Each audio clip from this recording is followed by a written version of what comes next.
நாடு முழுவதும் பல குற்ற சம்பவங்கள் நடந்துகிட்டு தான் இருக்கு. காவல்துறையினரும் விசாரிச்சுக்கிட்டு தான் இருக்காங்க.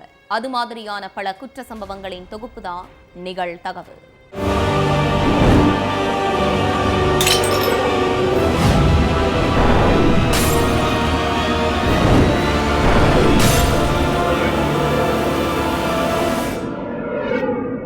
நிகழ்தகவு. மனைவி உயிரிழந்ததும் அவரது உறவுக்கார பெண்ணுடன் கணவனுக்கு தகாத உறவு. ஊரை விட்டு ஒதுக்கியதும் உறவுக்கார பெண்ணுடன் வேறு பகுதிக்கு சென்று வாழ்க்கை. பாலியல் குற்ற வழக்கில் கள்ளக்காதலன் சிறைக்கு சென்ற கேப்பில் பழ வியாபாரியுடன் கள்ளக்காதலிக்கு வேறொரு தகாத உறவு. சிறைவாசம் முடிந்து வந்து கள்ளக்காதலியை தேடிய போது கையில் குழந்தை இருந்ததால் ஆத்திரம். அடுத்து நடந்த கொடூர கொலை. பின்னணி என்ன?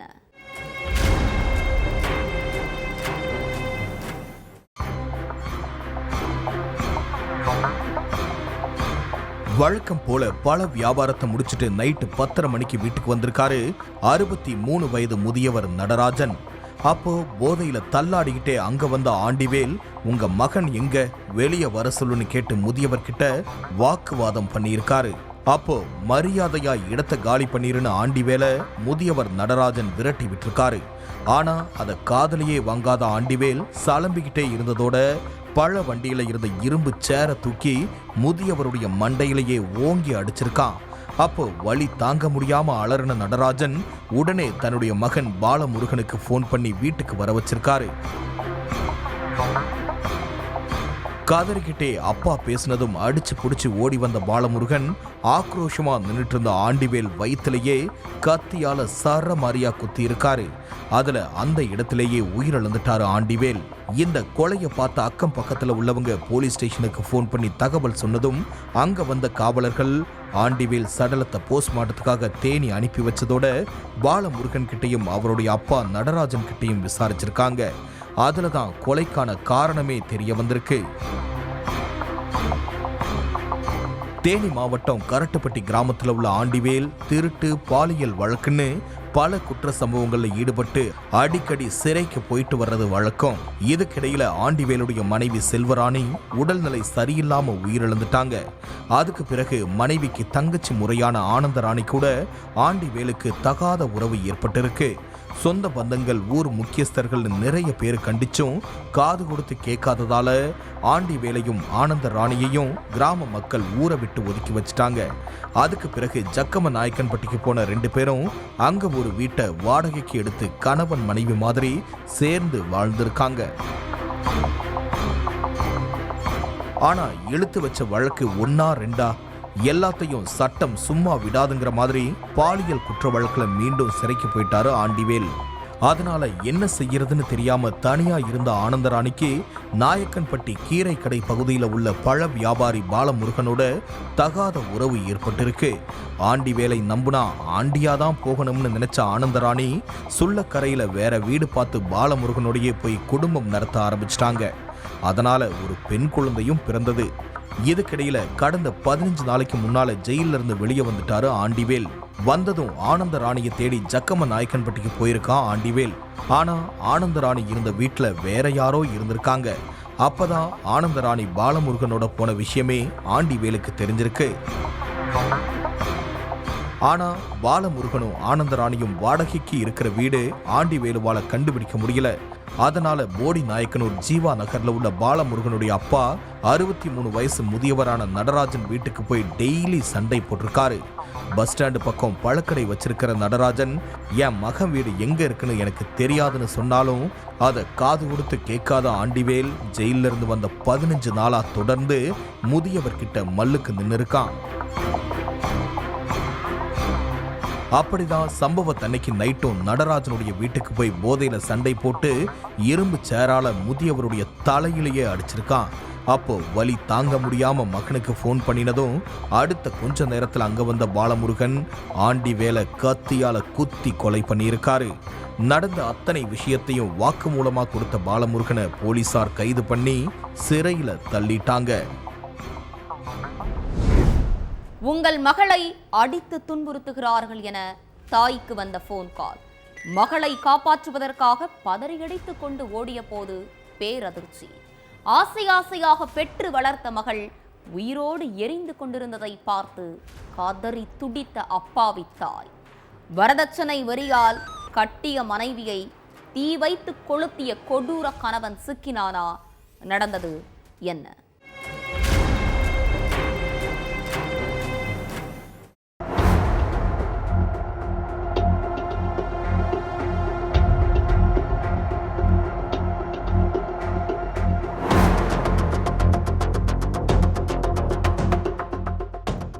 ஹாஸ்பிட்டல்ல நர்ஸா வேலை பார்த்துட்டு இருந்த பருளுங்கிற இளம் பெண்ணை அவருடைய கணவரும் சொந்தக்காரங்களும் சேர்ந்து வீட்டுக்குள்ள வச்சு கண்மூடித்தனமா அடிச்சு கொடுமைப்படுத்திட்டு இருந்திருக்காங்க. வலி தாங்க முடியாம அந்த பொண்ணு கத்தி கூச்சல் போடுற சத்தம் அந்த தெருவுல குடியிருக்கிற எல்லோருக்குமே கேட்டிருக்கு. பருள் குடியிருக்கிற வீட்டுக்கு பக்கத்து வீட்டுல உள்ளவங்க அவங்க வீட்டு பால்கனில நின்றுட்டு இருந்திருக்காங்க. நேரம் ஆக ஆக பருளுடைய கதறல் சத்தம் அதிகமாகிட்டே போயிருக்கு. அந்த வீட்டுல 4-5 பேர் புதுசா வந்திருந்ததால பக்கத்து வீட்டுக்காரங்க யாரும் பருளுடைய வீட்டுக்குள்ள போக தயங்கி நின்றுட்டு இருந்திருக்காங்க. நாம போய் கேட்டு ஏதாச்சும் பிரச்சனை வந்துடும், பேசாம பருளுடைய அம்மாவுக்கு ஃபோன் பண்ணி விஷயத்தை சொல்லிடுவோம்னு முடிவு பண்ணி பக்கத்து வீட்டுல உள்ள ஒரு பெண் பருளுடைய அம்மா அனிதாவுக்கு ஃபோன் பண்ணி சொல்லியிருக்காங்க. விஷயம் தெரிஞ்சதும் அனிதா தன்னுடைய சொந்தக்காரங்க ஒரு சிலரை கூப்பிட்டுட்டு மகள் பருளுடைய வீட்டுக்கு ஓடி வந்திருக்காங்க. ஆனா அவங்க வீட்டுக்குள்ள காலடி எடுத்து வச்சதுமே வீட்டுக்குள்ள பயங்கர புகை மூட்டமா இருந்திருக்கு. என்னடா இது ஒரே புகை மூட்டமா இருக்கேன்னு சந்தேகப்பட்டவங்க பருள்னு மகள் பேரை சொல்லி கத்திக்கிட்டே உள்ள போயிருக்காங்க. அப்போ பருள் உடம்புல தீ கொழுந்து விட்டு எரிஞ்சிட்டு இருந்ததை பார்த்து பெத்த தாய் துடிதுடிச்சு போயிட்டாங்க. உடனே அனிதாவும் சொந்தக்காரங்களும் சேர்ந்து தீய போராடி அணைச்சு பருளை மீட்டாங்க. அடுத்து ஆம்புலன்ஸ் மூலமா பருளை ஹாஸ்பிட்டலுக்கு கொண்டு போய் அட்மிட் பண்ணாங்க. இதுக்கடையில தகவல் தெரிஞ்சு ஹாஸ்பிட்டலுக்கு வந்த போலீஸ் பருளுக்கு என்ன நடந்துச்சு, எப்படி தீக்காயம் ஏற்பட்டுச்சுன்னு விசாரிச்சிருக்காங்க. அப்போ தன்னுடைய மகளுக்கு நேர்ந்த கொடுமைகளை பத்தி தாய் அனிதா நான் தழுதழுத்த குரலோட சொன்னதை கேட்டு ஹாஸ்பிட்டல்ல இருந்த எல்லோரும் ஒரு நிமிஷம் ஆடி போயிட்டாங்க. உத்தரப்பிரதேச மாநிலம் அம்ரோஹா நகருக்கு பக்கத்தில் உள்ள நரங்பூர் கிராமத்தை சேர்ந்த 32 வயதான பருளுக்கும் கான்ஸ்டபிளான தேவேந்திராவுக்கும் கடந்த 13 வருஷத்துக்கு முன்னாடி கல்யாணம் நடந்திருக்கு. இந்த தம்பதிக்கு ஒரு ஆண் குழந்தையும் ஒரு பெண் குழந்தையும் இருக்காங்க. பருள் அங்க உள்ள ஒரு ஹாஸ்பிட்டல்ல நர்ஸா வேலை பார்த்துட்டு இருந்திருக்காங்க. கல்யாணத்தப்ப பருளுடைய பெற்றோர் பல லட்சம் ரூபாய் செலவு பண்ணி மகளுக்கு ஜாம்னு கல்யாணத்தை பண்ணி வச்சிருந்திருக்காங்க. அது மட்டும் இல்ல, தங்க நகைகள், வீட்டுக்கு தேவையான தட்டுமுட்டு சாமான்கள்னு ஏகபோகமா வரதட்சணையும் கொடுத்திருக்காங்க. அளவுக்கு அதிகமா வரதட்சணை வாங்கிட்டு தான் பருளை கல்யாணம் பண்ணியிருக்காரு தேவேந்திரா. கல்யாணம் முடிஞ்சு 10 வருஷம் 2 பேருடைய வாழ்க்கையும் சுமூகமா தான் போயிட்டு இருந்திருக்கு. ஆனா அதுக்கப்புறம் தேவேந்திராவுடைய அடாவடித்தனம் எல்லை மீறி போயிருக்கு. நான் வேலையை விட்டுட்டு பிசினஸ் பண்ண போறேன், அதுக்கு எனக்கு லட்சக்கணக்கில் பணம் வேணும், அந்த பணத்தை எல்லாம் உங்க அம்மா வீட்டில இருந்து வாங்கிட்டு வான்னு சொல்லி மனைவி பருளை அடிச்சு கொடுமைப்படுத்தி இருக்காரு. எனக்கு என்ன செய்யணுமோ அதை எல்லாத்தையும் கல்யாண தப்பவே செஞ்சுட்டாங்க. கல்யாணம் முடிஞ்சு இத்தனை வருஷத்துக்கு அப்புறமும் பணம் வேணும், நகை வேணும்னு கேட்டா என்ன அர்த்தம்னு பருள் பதிலுக்கு சண்டை போட்டிருக்காங்க. நான் சம்பாதிக்கிற மொத்த பணத்தையும் உங்ககிட்ட தானே கொடுக்குறேன், அது பத்தாதுன்னு எங்க வீட்டில இருந்து வேற பணம் கேட்டா எப்படின்னு கோபப்பட்டிருக்காங்க. என்கிட்டயே திமிரா பேசுறியான்னு கேட்டு தேவேந்திரா மனைவி பருளை கம்பியால அடிச்சும் ரூமுக்குள்ள அடைச்சு வச்சும் காட்டு மிராண்டித்தனமா சித்திரவதை பண்ணியிருக்கான். இந்த பிரச்சனை பருளுடைய சொந்தக்காரங்களுக்கு தெரிஞ்சு அவங்க வந்து நியாயம் கேட்டிருக்காங்க. அப்போ தேவேந்திராவுடைய உறவினர்கள் சிலரு இனிமே இப்படி நடக்காம பாத்துக்கிறோம்னு சொல்லியிருக்காங்க. அதை நம்பி பருளை கணவர் வீட்டில் விட்டுட்டு போயிருக்காங்க பருளுடைய சொந்தக்காரங்க. ஆனா அதுக்கப்புறமும் தேவேந்திராவுடைய அட்டூழியம் குறையல. பணம் நகை கேட்டு மனைவியை சித்திரவதை பண்ணியிருக்கான். ஆனா என்ன ஆனாலும் எங்க வீட்டில இருந்து 1 ரூபாய் கூட பணம் வராதுன்னு பருள் கோபமா சொன்னதும் தேவேந்திராவும் அவருடைய சொந்தக்காரங்களும் சேர்ந்து பருளை உயிரோட தீ வச்சு கொளுத்து இருக்காங்க. அந்த நேரத்துல தான் பருளுடைய அம்மா அனிதாவும் உறவினர்களும் வந்து பருளை காப்பாத்தி ஹாஸ்பிட்டல்ல சேர்த்திருக்காங்க.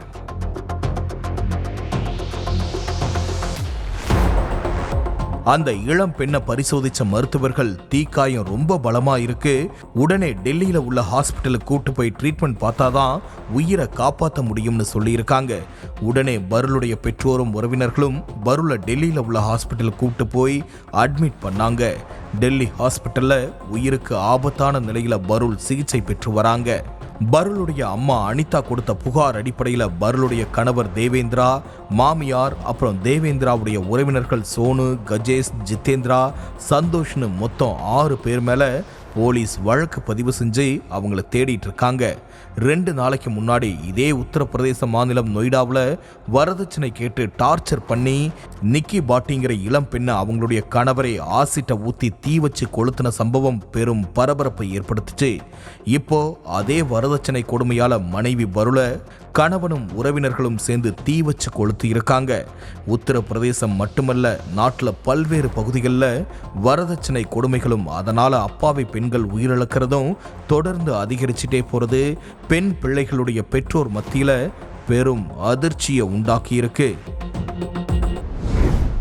வீட்டில் அமர்ந்திருந்த கூலி தொழிலாளி கையில் அரிவாளுடன் ஆவேசமாக வந்த நபர் வாக்குவாதம் முற்றியதில் அரிவாளால் கண்மூடித்தனமாக வெட்டி சாய்த்த கொடூரம். கூலி தொழிலாளியை வீடு தேடி வந்து வெட்டி சாய்த்தது யார்? இருவருக்கும் இடையே அப்படி என்ன பிரச்சனை நடந்தது என்ன?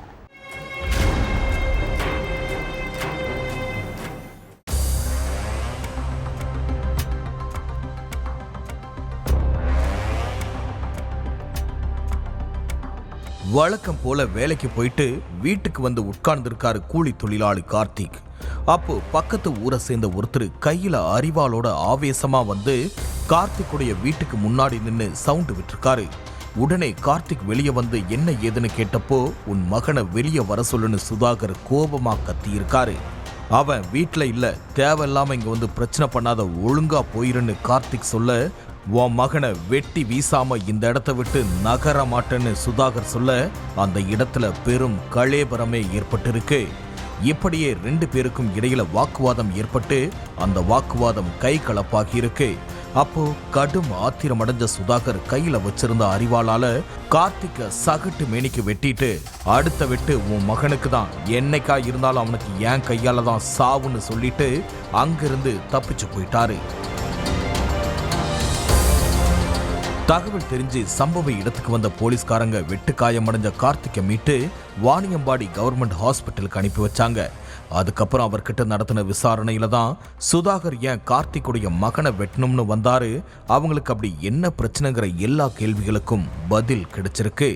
என் பொண்ணு வந்து பையன் லவ் பண்ணியிருந்தா பேசணும் கூட்டி போயிட்டாங்க. சரி கல்யாணம் இன்னைக்கு பண்ணலான்னு இருந்துச்சு. கல்யாணம் பண்ணுறதுக்கு எங்கள் அண்ணன் பையனுக்கு இப்போது கல்யாணம் நடந்துருக்குது. அது முடிச்சோடனே ஞாயிற்றுக்கிழமை பண்ணலான்னு இருந்தோம். சரி பந்தல் போட்டு வால் மரம்லாம் வச்சு நல்ல மாதிரியாக முடிச்சு அனுப்பிச்சிடலான்னு இருந்தோம் நம்ம. ஆனால் அதுக்குள்ளே இவருக்கு இந்த மாதிரி குழந்தை கல்யாணம் பண்ணால் கூட என்னே என் ஒய்ஃபு என் பையன் 3 பேர் வெட்டாது போக மாட்டோம்டா சார். திருப்பத்தூர் வாணியம்பாடி பக்கத்தில் உள்ள உதயேந்திரம் பகுதியை சேர்ந்த கார்த்திக்குடைய மகன் சஞ்சயும், மேட்டுப்பாளையம் பகுதியை சேர்ந்த சுதாகருடைய மகளும் ஒருத்தருக்கு உயிருக்கு உயிரா காதலிக்கிறதா சொல்லப்படுது. சஞ்சய் கூலி வேலைக்கு போயிட்டு இருக்காரு. சுதாகருடைய மகள் காலேஜில் படிச்சிட்டு இருக்காங்க. மகளுடைய காதல் விவகாரம் அப்பா சுதாகருக்கு தெரிஞ்சு வீட்டில் பெரிய பிரச்சனையே வெடிச்சிருக்கு. கூலி வேலைக்கு போற சஞ்சய் கூடலாம் நீ பேசக்கூடாது, பழகக்கூடாதுன்னு மகளை சுதாகர் கடுமையா கண்டிச்சிருக்காரு. அதே மாதிரி இனிமே என் பொண்ணு கூட பேசுறதையும் பழகிறதையும் பார்த்தன்னா அந்த இடத்துலயே வச்சு உன்னை வெட்டி கூறு போட்டுருவன்னு சஞ்சயையும் சுதாகர் மிரட்டி இருக்காரு. கடந்த 2011ஆம் ஆண்டுல வாணியம்பாடியில திமுக மாணவரணி அமைப்பாளர் கமலக்கண்ணன் கொலை செய்யப்பட்ட சம்பவத்துல சுதாகரை போலீஸ் அரெஸ்ட் பண்ணி ஜெயில அடைச்சிருந்தாங்க. அந்த வழக்குல ஜெயில இருந்து வெளியில வந்த சுதாகர் மீன் வியாபாரம் செஞ்சிட்டு இருக்காரு. 2 பேருமே ஒரே சமுதாயத்தை சேர்ந்தவங்கனாலும் வசதி வாய்ப்பை காரணம் காட்டி சுதாகர் தன்னுடைய மகள் காதலுக்கு எதிர்ப்பு தெரிவிச்சிருக்காரு. ஆனா இவ்வளவு பிரச்சனைகளுக்கு அப்புறமும் காதலர்கள் தங்களுடைய காதலை தொடர்ந்துகிட்டே தான் இருந்திருக்காங்க.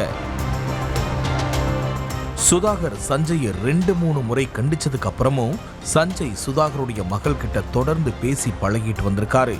சஞ்சயை இப்படியே விட்டா சரிவராது, எல்லாத்துக்கும் ஒரு முடிவு கட்டியே ஆகணும்னு முடிவு பண்ண சுதாகர் கடும் கோபத்தோட கையில அரிவாளோட சஞ்சயை தேடி அவருடைய வீட்டுக்கு போயிருக்காரு.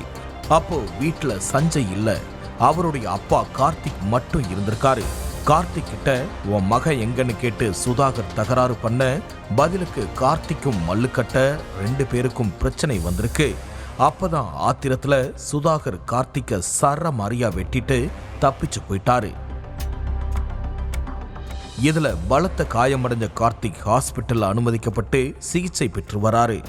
இது தொடர்பா வழக்கு பதிவு செஞ்சிருக்கிற போலீஸ் தலைமறைவா இருக்கிற சுதாகரை தீவிரமா தேடிட்டு இருக்காங்க. கழிவறையில் வழுக்கி விழுந்து கணவர் உயிரிழந்து விட்டதாக கபட நாடகமாடிய மனைவி, சடங்குகளுக்கு ஒத்துழைக்காமலும் வாட்ட வருத்தமில்லாமலும் சகஜமாக இருந்த தாய், வெளிநாட்டில் இருந்து வந்த மகனால் வெளிச்சத்திற்கு வந்த தாயின் தரங்கட்ட வேளை, கணவன் உயிரிழந்ததற்கு என்ன காரணம், மனைவியின் தரங்கட்ட வேளையின் பின்னணி என்ன?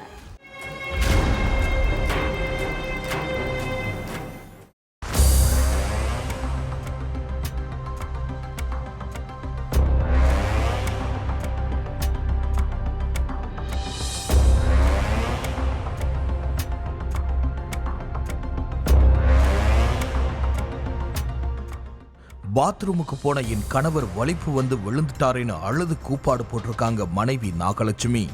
மாமியார் அலற சத்தம் கேட்டு பெட்ரூம்குள்ள இருந்து ஓடி வந்த மருமகளும் பக்கத்து வீட்டுக்காரங்களும் பாத்ரூம்குள்ள மயங்கி கிடந்த ஹரிசரனை மீட்டு ஹாஸ்பிட்டலுக்கு கொண்டு போயிருக்காங்க. அங்க பரிசோதனை செஞ்ச டாக்டர்கள் ஹரிசரன் உயிரிழந்துட்டதா சொல்லியிருக்காங்க. அடுத்து சடலத்தை அவசரமா வாங்கின நாகலட்சுமி இறுதி சடங்கு செஞ்சு அடக்கத்தையும் முடிச்சிட்டாங்க.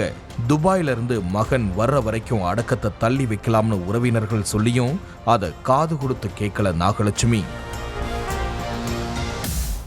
இதுக்கு மத்தியில அப்பா உயிரிழந்த 3வது நாள் வெளிநாட்டுல இருந்து வீட்டுக்கு வந்திருக்காரு மகன் கிருஷ்ணா. கணவர் உயிரிழந்த 3வது நாள் மனைவிக்கு சில சடங்குகள் செய்யறது ஊர் வழக்கம். அந்த சடங்குகள் செய்யறதுக்காக நாகலட்சுமிய சொந்த பந்தங்கள் கூப்பிட்டிருக்காங்க. அதுக்கு வரமாட்டேன்னு முரண்டு பிடிச்சதோட நாகலட்சுமியுடைய முகத்துல கணவனை இழந்த எந்த வருத்தமும் தென்படல. தான் வர்ற வரைக்கும் அப்பாவுடைய சடலத்தை வைக்காம அடக்கம் செஞ்ச ஆத்திரத்துல இருந்த கிருஷ்ணாவுக்கு அம்மாவுடைய செயல் இன்னும் சந்தேகத்தை வரவழைச்சிருக்கு. அதனால அப்பாவுடைய மரணத்துல சந்தேகம் இருக்கிறதா போலீஸ்ல கம்ப்ளைண்ட் கொடுத்திருக்காரு கிருஷ்ணா. அதுக்கு பிறகு போலீசார் நடத்தின விசாரணையில தான் ஹரிசரன் வலிப்பு வந்து பாத்ரூம்ல வழுக்கி விழுந்து உயிரிழக்கல, நாகலட்சுமியுடைய வெள்ளத்தனத்தினால உயிரிழந்திருக்காரு அப்படிங்கிற அதிர்ச்சி தகவலே தெரிய வந்திருக்கு.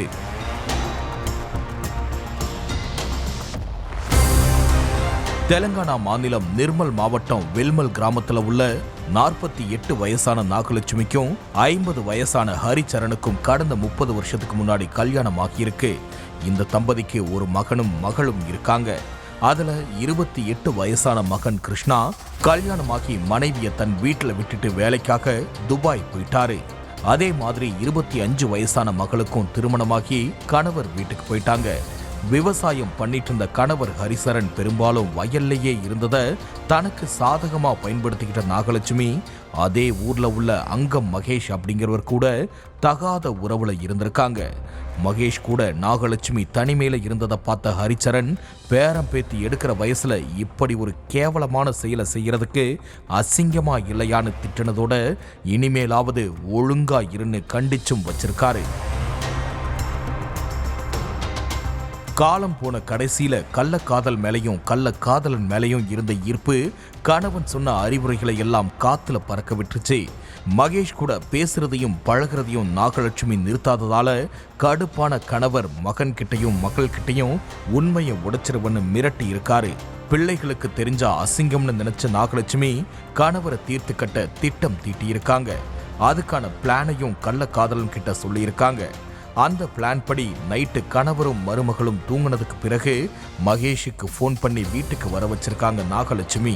பகல் முழுக்க வயல்ல வேலை பார்த்த அசதியில ஆழ்ந்து தூங்கிட்டு இருந்த கணவர் ஹரிசரனுடைய கால்கள் 2ஐயும் நாகலட்சுமி துண்டை வச்சு இறுக்கி கட்டியிருக்காங்க. அப்போ ஹரிச்சரனோட கழுத்தை புடவையால இறுக்கி கொலை செஞ்சிருக்கான் மகேஷ். அடுத்து உஷாரா மகேஷ் அங்கிருந்து அனுப்பின நாகலட்சுமி அழுது ஆக்டிங் ஆரம்பிச்சிருக்காங்க.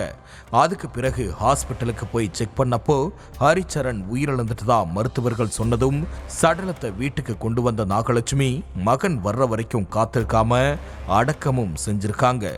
ஆனா அடுத்து கவலையே இல்லாம சகஜமா இருந்த நாகலட்சுமி சடங்கு சம்பிரதாயத்துக்கும் ஒத்துழைப்பு கொடுக்கல. அதனாலதான் மொத்த உண்மையும் வெளியில வந்திருக்கு. 48 வயசான நாகலட்சுமிக்கு 45 வயசான மகேஷ் மேல இருந்த கள்ளக்காதல் 30 வருஷ கல்யாண வாழ்க்கையே அர்த்தமில்லாம ஆக்கிருச்சு. கருத்து வேறுபாடு காரணமாக மனைவியை பிரிந்து வாழ்ந்து வந்த இளைஞர் பகலில் தந்தையுடன் இரவில் தாயுடனும் வசித்து வந்த 2.5 வயது பெண் குழந்தை மனைவியுடனான தகராறில் ஆத்திரமடைந்து பிஞ்சு குழந்தையை அடித்தே கொன்ற கொடூரம். பெற்ற மகளை துடிக்க துடிக்க கொன்றுவிட்டு காணாமல் போய்விட்டதாக நாடகமாடிய தந்தை சிக்கியது எப்படி? நடந்தது என்ன?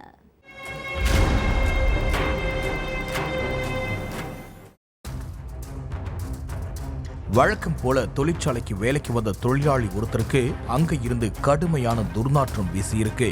என்னது இவ்வளவு துர்நாற்றம் வீசுதே, ஏதோ தப்பா இருக்கேன்னு சந்தேகப்பட்ட அந்த தொழிலாளி அந்த இடத்தை சுத்தி அலசி ஆராய்ஞ்சிருக்காரு. ஆனா எங்கிருந்து இவ்வளவு ஸ்மெல் வருதுங்கிறத கண்டுபிடிக்கவே முடியல. அதுக்கப்புறம் தொழிற்சாலையில அங்கங்க வைக்கப்பட்டிருந்த அட்டை பெட்டிகளை ஒவ்வொன்றா திறந்து பார்த்திருக்காரு. அப்போ ஒரு அட்டை பெட்டிக்குள்ள பெண் குழந்தை ஒன்று உயிரிழந்து கிடந்திருக்கு. இதை பார்த்த அந்த தொழிலாளி அதிர்ச்சியில உறைஞ்சு போயிருக்காரு. தகவல் தெரிஞ்சு சம்பவ இடத்துக்கு வந்த போலீஸ் குழந்தையுடைய சடலத்தை மீட்டு ஹாஸ்பிட்டலுக்கு பிரேத பரிசோதனைக்கு அனுப்பி வச்சாங்க. 2 நாளைக்கு முன்னாடி 2.5 வயசு பெண் குழந்தையை காணும்னு குழந்தையுடைய அப்பா வந்து கம்ப்ளைண்ட் கொடுத்தாரே, அது இந்த குழந்தையா இருக்குமோன்னு போலீஸுக்கு டவுட் வந்திருக்கு.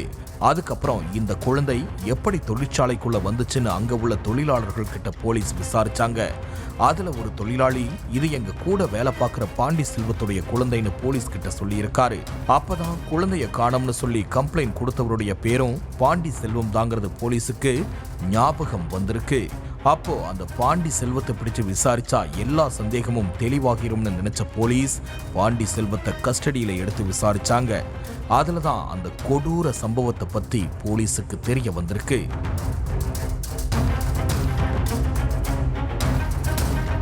விருதுநகர் வத்ரா இருப்பு பக்கத்துல உள்ள கோட்டையூரை சேர்ந்த 25 வயசான பாண்டி செல்வத்துக்கும் அதே ஊரை சேர்ந்த 24 வயசான வனிதாவுக்கும் கடந்த 5 வருஷத்துக்கு முன்னாடி கல்யாணம் ஆகியிருக்கு. இந்த தம்பதிக்கு பார்கவிங்கிற 2.5 வயசுல பெண் குழந்தை இருந்துச்சு. கருத்து வேறுபாடு காரணமா கடந்த 6 மாசமாவே கணவனும் மனைவியும் பிரிஞ்சு தனித்தனியாதான் வாழ்ந்துட்டு இருக்காங்க. மகள் பார்கவி பகல் நேரத்துல தந்தை கூடயும் நைட்டு நேரத்துல தாய் கூடயும் இருந்திருக்காங்க. மதுரை கப்பலூர் சிட்கோல பெயிண்ட் கூட கலக்கக்கூடிய பிளாஸ்டர் தயாரிக்கிற தொழிற்சாலை ஒன்று இயங்கிட்டு இருக்கு. பாண்டி செல்வம் அந்த தொழிற்சாலையில தான் சூப்பர்வைசரா வேலை பார்த்துட்டு இருந்திருக்காரு. வனிதா விருதுநகர்ல உள்ள பட்டாசு கம்பெனியில வேலை பார்த்துட்டு இருந்திருக்காங்க. பாண்டி செல்வம் வேலைக்கு போகும்போது மகள் பார்கவியும் கம்பெனிக்கு கூப்பிட்டுட்டு போயிருவாராம். அதே மாதிரி கடந்த 25ஆம் தேதியும் மகள் பார்கவியை கூப்பிட்டுட்டு பாண்டி செல்வம் ஆலைக்கு போயிருக்காரு. வனிதா கூட செல்போன்ல பேசினப்போ கணவன் மனைவிக்கு இடையில வாக்குவாதம் ஏற்பட்டிருக்கு. மனைவி கூட செல்போன்ல சண்டை போட்டுட்டு இருந்தப்போ பாண்டி செல்வம் கோபமா கத்துனதை பார்த்து குழந்தை பார்கவி பயத்துல அழுதிருக்கு. மனைவி மேல உள்ள கோபத்தையும் ஆத்திரத்தையும் அப்படியே குழந்தை மேல திருப்பின பாண்டி செல்வம் எதுக்கு இப்படி கத்திக்கிட்டே இருக்கன்னு கேட்டு குழந்தைய கண்மூடித்தனமா அடிச்சிருக்காரு. அப்பவும் ஆத்திரம் அடங்காம அங்க உள்ள தண்ணீர் தொட்டிக்குள்ள குழந்தைய தூக்கி வீசிட்டு தூரமா போயிட்டாரு. கொஞ்ச நேரம் கழிச்சு கோபம் தணிஞ்சதுக்கு அப்புறம் திரும்ப வந்திருக்காரு. அப்போ குழந்தை பார்கவி தண்ணீர் தொட்டிக்குள்ள உயிரிழந்து கிடந்திருக்கு. இத பார்த்து அதிர்ச்சியான பாண்டி செல்வம் சடலத்தை அங்க உள்ள ஒரு அட்டை பெட்டிக்குள்ள மறைச்சு வச்சுட்டு நேரா திருமங்கலம் போலீஸ் ஸ்டேஷனுக்கு போய் குழந்தைய காணும்னு சொல்லி கம்ப்ளைண்ட் பண்ணியிருக்காரு. 2 நாள் கழிச்சு குழந்தையுடைய சடலத்தை கண்காணாத இடத்துக்கு தூக்கிட்டு போய் எரிச்சிடலாம் இல்ல கடல்ல வீசிடலாம்னு பிளான் பண்ணியிருக்காரு பாண்டி செல்வம். ஆனா சடலத்துல இருந்து துர்நாற்றம் வீசினதால வசமா மாட்டிக்கிட்டாரு. விசாரணைக்கு அப்புறம் போலீஸ் பாண்டி செல்வத்தை அரெஸ்ட் பண்ணி ஜெயில்ல அடைச்சிட்டாங்க. ஒவ்வொரு குற்றங்களின் முடிவும் சட்டத்தின் கையில். விசாரணை தொடரும். பார்க்கலாம் அடுத்த நிகழ்தகவல்.